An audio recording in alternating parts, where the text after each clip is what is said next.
Problem solving ability skills plus current affairs அப்படிங்கிறது ஒரு வழி அப்படிங்கிறது நம்ம ஸ்கூலில் அதிகமாக நடத்தப்படாதது, நம்ம ஸ்கூலில் அதிகமாக கான்சென்ட்ரேட் பண்ணப்படாதது. இந்த ப்ராப்ளம் சால்விங் எபிலிட்டி ஸ்கில்ஸ்குள்ள 3 சப்ஜெக்ட் ஒளிஞ்சிக்கிட்டு இருக்கு அப்படின்னு கூட சொல்லலாம். ஒன்று குவான்டிடேட்டிவ் எபிலிட்டி, ரெண்டாவது logical reasoning or critical thinking, மூணாவது இங்கிலீஷ் எனப்படுகிற வெர்பல் எபிலிட்டி. இந்த மூணுலாம் என்ன சார் எங்களுக்கு புரியலையே, இன்னும் கொஞ்சம் தெளிவாக சொல்லுங்க அப்படின்னா, குவான்டிடேட்டிவ் எபிலிட்டி அப்படிங்கிறது பார்த்தீங்கன்னா 6th-லிருந்து 10th வரைக்கும் நீங்கள் படித்த மேத்ஸ்லேருந்து கேள்வி கேட்பாங்க.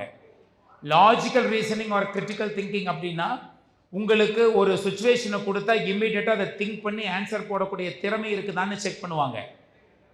ஃபார் எக்ஸாம்பிள், எங்கள் அம்மாவுடைய அப்பாவை நான் தாத்தான்னு கூப்பிட்டா, என் தாத்தா என் பெரியம்மா பொண்ணுடைய தங்கச்சி பையனுடைய அக்காவுடைய தாத்தாவுடைய குழந்தையோட அண்ணன் பையனுடைய தங்கச்சி பையனுடைய அப்பாவை எப்படி கூப்பிடுவாருன்னு கேள்வி கேட்பான். இது நம்ம புத்தகத்தில் இருக்காது, பட் இதில் நீங்கள் கிளியர் பண்ணினீங்கன்னா தான் கிரிட்டிக்கல் திங்கிங் எபிலிட்டி உங்களுக்கு இருக்கிறதா காலேஜஸ் நம்புகிறாங்க, பெரிய பெரிய கம்பெனிஸ் நம்புகிறாங்க. மூணாவது இங்கிலீஷ். இது மூணும் சேர்ந்தது தான் ப்ராப்ளம் சால்விங் எபிலிட்டி ஸ்கில்ஸ்.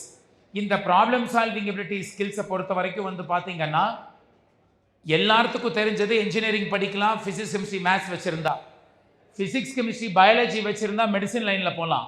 அதை தவிர்த்து நீங்கள் வேறு எந்த லைனுக்கு போகணும்னு நீங்கள் நினச்சிங்கனாலும் இந்த ப்ராப்ளம் சால்விங் எபிலிட்டி ஸ்கில்ஸ் அப்படிங்கிற இந்த ஸ்கில் இல்லாமல் நீங்கள் டாப் மோஸ்ட் காலேஜஸ்க்கு உங்களால் போக முடியாது.